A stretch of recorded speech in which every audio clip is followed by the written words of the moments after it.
Hello everyone, today topic is orbital and quantum numbers. जैसे कि मैंने आपसे बोला था तो ऑर्बिटल और क्वांटम नंबर का डिस्कस करेंगे। ये मोस्ट इंपॉर्टेंट टॉपिक है क्लास 11th केमिस्ट्री की। अगर बात करें 11th केमिस्ट्री भी नहीं बोलूँगा मैं, इसे बोलूँगा जब तक आप केमिस्ट्री पढ़ेंगे तब तक आप इस टॉपिक से बाहर नहीं आ पाएंगे। तो ये बहुत बेसिक चीज़ है और इसको बहुत अच्छे से समझ लेना कि एक्चुअल में है क्या। देखिए, मैंने बताया था लास्ट लेक्चर में कि बोहर ने जो कॉन्सेप्ट रखे थे ऑर्बिट के बारे में वो गलत हो चुके थे। क्यों? तो वहाँ से श्रोडिंगर ने एक वेव फंक्शन के अंदर एक नई चीज़ को बताया था जो बताया था ऑर्बिटर। तो उन्होंने बताया एक ऐसी जगह स्पेसिफाई कर दी उन्होंने जो बताएगी कि यहाँ पर कोई इलेक्ट्रॉन है या नहीं है, यानी कि एक ऐसा रीजन जहाँ पर इलेक्ट्रॉन होने की प्रोबेबिलिटी सबसे ज़्यादा हो, उसे उसने ऑर्बिटल बोला। उसने कहा ऑर्बिट कॉन्सेप्ट आपका रॉन्ग हो चुका है, ठीक है ना। अब जो बोला जाएगा ऑर्बिटल। तो कह रहा है the region of space around the nucleus where the probability of finding an electron is maximum is called an orbital. यानी कि एक ऐसा रीजन जहां पर कोई ऐसा रीजन, बात समझ में आना चाहिए। जैसे मैंने न्यूक्लियस बनाया यहाँ पर को, ठीक है ना, ये एक मैंने सेल बनाया, ठीक है। अब ये सेल बनाया मैंने, सपोज कर मैंने इस रीजन को कंसीडर कर दिया, तो मैं कह रहा हूँ एक ऐसा रीजन जहां पर कोई इलेक्ट्रॉन पाए जाने की संभावना सबसे ज्यादा है, वो आपका कहलाता है ऑर्बिटल कहलाता है। तो the region of space around the nucleus where the probability of finding an electron is maximum is called orbital. उसे क्या बोला जाएगा? एक ऑर्बिटल बोला जाएगा। वो ऐसा क्षेत्र है ना, उस क्षेत्र में आप गए तो आपको, उस रीजन में अगर आप गए तो आपको इलेक्ट्रॉन मिलेगा ही मिलेगा। तो ये एक फिक्स और बिल्कुल एक्यूरेट कॉन्सेप्ट था ऑर्बिटल का, ठीक है ना। जनरली केमिस्ट्री में काफी कुछ एक्सेप्शन से भरा हुआ रहता है, लेकिन ये कॉन्सेप्ट रॉन्ग नहीं है, ये बिल्कुल अपने आप में क्या है, एक एक्यूरेट कॉन्सेप्ट है, ठीक है। अब इसी ऑर्बिटल को आगे ले जाते हुए चीजें आई क्वांटम नंबर की। इसी के बेसिक्स पर हम पढ़ते हैं क्वांटम नंबर्स के बारे में। ये इंपोर्टेंट नंबर हैं, ये होते क्या हैं पहले तो इस बात को समझ लेते हैं। देखिए, there are the set of 4 quantum numbers. हमारे पास 4 सेट होते हैं क्वांटम नंबर के, ठीक है ना, जिसे हम 1 बाय 1 अभी डिस्कस करने वाले हैं। तो ये हैं क्या? Which specify the energy, size, shape and orientation of an orbital. ये क्या स्पेसिफाई करते हैं? ये ऑर्बिटल की एनर्जी को, उसके शेप को, उसके साइज को और उसके ओरिएंटेशन को, उसमें इलेक्ट्रॉनों का ओरिएंटेशन कैसे होगा ऑर्बिटल में, उसको क्या करते हैं? स्पेसिफाई करते हैं। यानी कि क्वांटम नंबर आप बोल सकते हैं बेसिक्स हैं किसी भी ऑर्बिटल के बारे में। वो बताएगा उसके बारे में, वो क्या बताएगा? वो उस ऑर्बिटल की एनर्जी के बारे में बताएगा, उसके शेप के बारे में बताएगा, उसके साइज के बारे में बताएगा और उसमें इलेक्ट्रॉन जो है उसका ओरिएंटेशन कैसे होगा उसके बारे में बताएगा। उसे बोला जाता है quantum number. To specify an orbital only 3 quantum number are required. Generally यहाँ पर को 3 ही क्वांटम नंबर क्या होते हैं, उनकी जरूरत होती है। लेकिन जो अगर इलेक्ट्रॉन को पूरी तरह से हमने स्पेसिफाई करना है, पूरी तरह से बताना है, तो हमें 4 क्वांटम नंबर की जरूरत पड़ती है।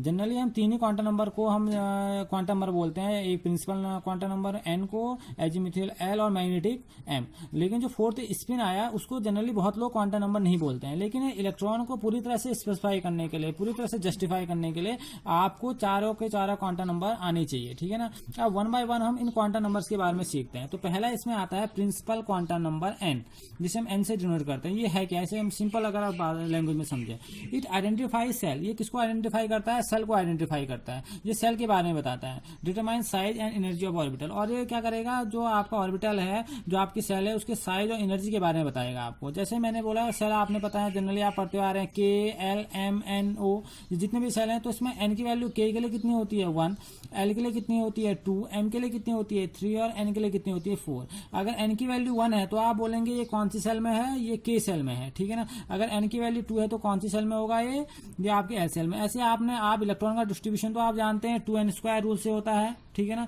अगर आप एन की वैल्यू 1 रखेंगे तो फर्स्ट सेल में कितने इलेक्ट्रॉन आएंगे? 2। जैसे मैंने यहाँ पर को सपोज के लिए मैंने एन की वैल्यू कितनी रख दी? 1 रख दी।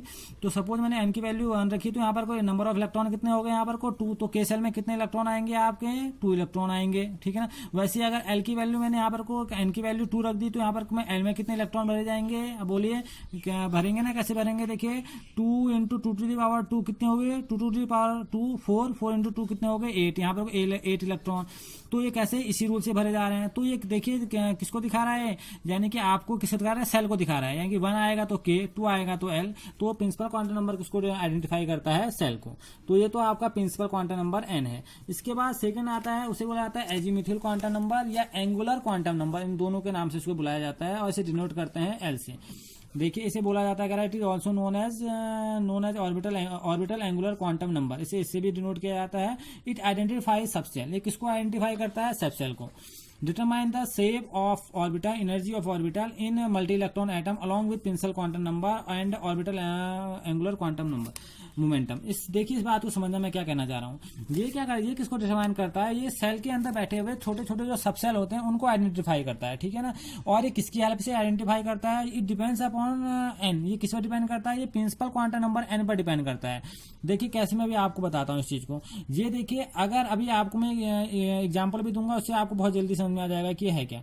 The number of orbital in a subshell is 12+1। अगर आपको सबसेल निकालने हैं तो आप इस फॉर्मूले से भी निकाल सकते हैं 12+1 से, ठीक है ना। और ये डिपेंड्स करता है एन पर, और ये कहां से कहां तक वेरी करता है, 0 to n-1। देखिए कैसे आपकी सबसेल क्या क्या होती है, SPDF।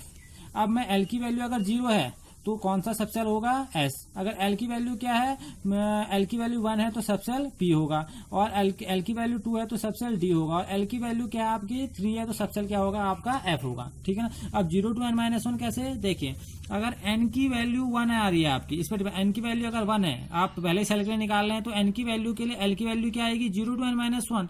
अब 0 to है ही, अब 0 to n-1 करेंगे, 0 to कितना हो गया, 0 to n-1 कितना होगा आपका 1-1। दैट मीन्स ये भी क्या है 0 to 0 के लिए l की वैल्यू क्या हो गई 0। तो अगर n की वैल्यू 0 है तो l की वैल्यू क्या होगी, n की वैल्यू 1 है तो l की वैल्यू क्या होगी 0। तो देखिए यहाँ पर को फर्स्ट सेल के लिए, फर्स्ट सेल यानी कि आपके फर्स्ट सेल में क्या होगा S के लिए देखिए l की वैल्यू कितनी है 0 हो गई। तो अगर हमारे पास S आ रहा है तो उसका मतलब क्या है, यहाँ पर को l की वैल्यू क्या है 0 है, ठीक है ना। तो l की वैल्यू कहां से कहां तक वेरी करती है, 0 to n-1। अब p के लिए करेंगे तो क्या हो गया, n की वैल्यू कितनी, n की वैल्यू क्या होगी, देखिए यहाँ पर को 2, ठीक है ना। 2 यहाँ पर होंगे 0 to 2, ठीक है ना, 0 1 2। तो यहाँ पर को l की वैल्यू कितनी आएगी 1 आएगी। तो ये आप यहाँ पर भी इसको रख के देख सकते हैं, ठीक है। तो अगर 0 होगा तो SP होगा, S स्टेप से होगा, ठीक है। जो थर्ड है वो है मैग्नेटिक क्वांटम नंबर M। वो क्या बताता है, वो बताता है it gives information about the spatial orientation of orbital with respect to standard set of coordinator axis. ये बताता है ओरिएंटेशन को, किसको बताता है, ये ओरिएंटेशन को बताएगा जो आप में जो सबसेल होंगे उसमें जो एनर्जी होंगी या उसमें जो इलेक्ट्रॉन होंगे उसके ओरिएंटेशन के बारे में डिस्कस करता है। और ये भी डिपेंड करता है किस पर, ये डिपेंड करता है आपका एजीमुथल क्वांटम नंबर L पर डिपेंड करता है। यानी कि ये वेरी करता है -L to +L, ठीक है ना। ये -L से +L क्या करता है, वेरी करता है, ठीक है। और इसको अभी हम एक एग्जाम्पल बताऊंगा, मैं आपको अभी एक सिंपल एग्जांपल दिखाऊंगा आपको, और आपको तुरंत समझ में आ जाएगा कि ये चारों हैं क्या। देखिए स्पिन क्वांटम नंबर, इसको भी सीख लेते हैं। स्पिन क्वांटम नंबर क्या होता है, it refers to orientation of the spin of electron. ये इलेक्ट्रॉन के स्पिन पर डिपेंड करता है, क्योंकि इलेक्ट्रॉन कैसे ऑर्बिटल में कैसे होते हैं, इस तरह से होते हैं। इसका मतलब है +हाफ और इसका मतलब क्या है -हाफ, ठीक है ना। यानी कि हम इसे बोलेंगे, अगर हम बोलेंगे MS इस पर डिपेंड करता है भी मैग्नेटिक पर। देखिए MS का मतलब क्या है, अगर मैं दिखाऊंगा एक बार पॉजिटिव दिखाऊंगा, पॉजिटिव हाफ दिखा रहा हूँ, इसका मतलब ऊपर की ओर है। और अगर निगेटिव दिखा रहा हूं तो इसका मतलब है नीचे की ओर है। ये क्या दिखाता है, ये स्पिन दिखाता है इलेक्ट्रॉन्स का, ठीक है ना। अब हम समझते हैं क्वांटम नंबर को एग्जांपल से, क्योंकि एग्जांपल अगर समझ में आ गया तो ये चीजें हमें बिल्कुल एक्यूरेट तरह से समझ में आ जाएंगी कि क्वांटम नंबर होता है क्या है। मैं आपको दिखा रहा हूँ एग्जाम्पल, देखिए एग्जाम्पल के थ्रू इसको समझते हैं है क्या। ये समझ लीजिए आपके लिए आपको चारों चीजें आ गई, ठीक है। देखिए सपोज के लिए आपको दिया है n की वैल्यू दे रखी है आपके पास 2, ठीक है ना। और आपसे क्या रखा है आपको फाइंड करने हैं 4 क्वांटम नंबर। आपको 4 के 4 क्वांटम नंबर क्या करने हैं यहाँ पर को, आपको 4 क्वांटम नंबर यहाँ पर को क्या कर रहे हैं, डिटरमाइन करने हैं। n की वैल्यू दी है 4, मतलब आपको n तो दिया ही है, बचे 3 हमारे पास। तो n की वैल्यू यहाँ पर को आपको दी है, और आपने निकालना है यहाँ पर से आपने निकालनी l की वैल्यू क्या होगी, m की वैल्यू क्या होगी, s की वैल्यू, क्योंकि एजीमुथल मैग्नेटिक और स्पिन क्या है।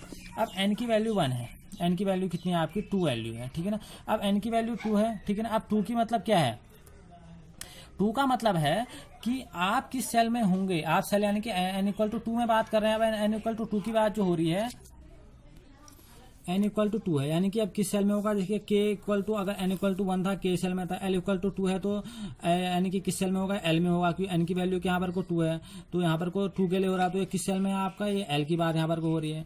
अब देखिए यहाँ से हमने कितनी निकालनी है, हमें निकालना है यहाँ पर से l की वैल्यू। पहले हम निकालेंगे l की वैल्यू कहाँ से कहाँ तक वेरी करती है, 0 to n-1। इस बात को मैं 0 to n-1।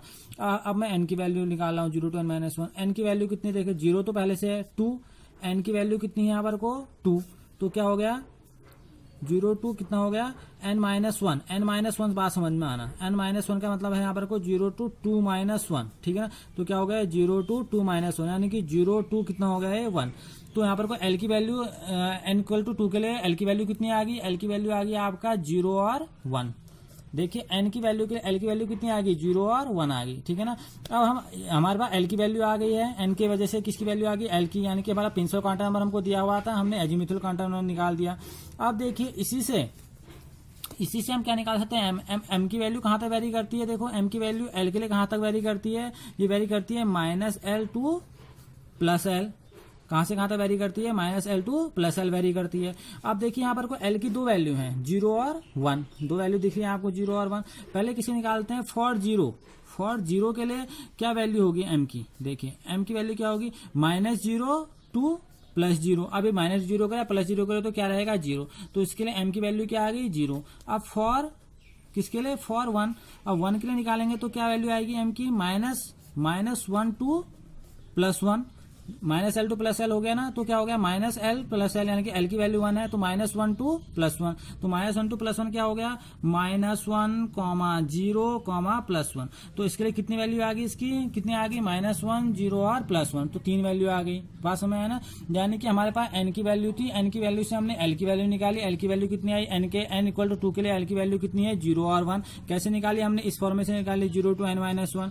फिर हमारे पास l हमको निकल के आ गई, l की दो वैल्यू आई 0 और 1। अब l की दो वैल्यू के लिए m की भी दो वैल्यू होंगी, पहले 0 के लिए क्या आई, 0 निकल के आई, और 1 के लिए क्या आई, -1 टू +1, तो क्या हो गया -1, 0 और +1। अब देखिए इस बात को समझना, अब m निकल गया तो हम क्या निकालेंगे, s, तो s हर एक के लिए क्या होगा, s फॉर एवरी m, हर एक m के लिए क्या होगा, s की वैल्यू क्या होगी, +½ एंड -½ ये देखिए अगर मैं इसके लिए बोलूंगा s की वैल्यू तो क्या होगी, +½ और क्या होगी, -½ इसके लिए बोलूं तो इसके भी वैल्यू होगी क्या, +½ और -½ इसके लिए वही दो वैल्यू आएंगी, +½ और -½ इसके लिए भी दो ही वैल्यू आएंगी, +½ और -½ ये क्योंकि हर एक के लिए हर एक इलेक्ट्रॉन क्या करेगा, एक बार ऊपर को करेगा और एक बार अपोजिट डायरेक्शन में क्या करते हैं, वो स्पिन करते हैं, तो +-½ यहाँ पर को आपको दिख रहा है। हर एक के लिए क्या होती है, s की वैल्यू हर एक के लिए क्या होती है, ये डिपेंड करती है +-½ तो आप s for every m value के लिए लिख सकते हैं, s की वैल्यू क्या लिख सकते हैं, आप लिख सकते हैं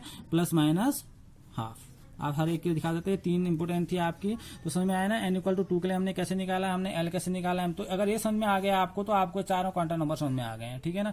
अब आप प्रयास कीजिए, n = 3, n = 4, इनके लिए आप निकालिए वैल्यू, l की वैल्यू निकालिए, m की वैल्यू निकालिए और s की वैल्यू निकालिए, ठीक है ना। अब आपको इजी समझ में आ जाएगा। अगर m की आपको दिया गया है, इसकी वैल्यू किसकी वैल्यू दी गई है आपको, अगर आपको n की वैल्यू दी गई है तो l की वैल्यू क्या होगी, 0 to n-1।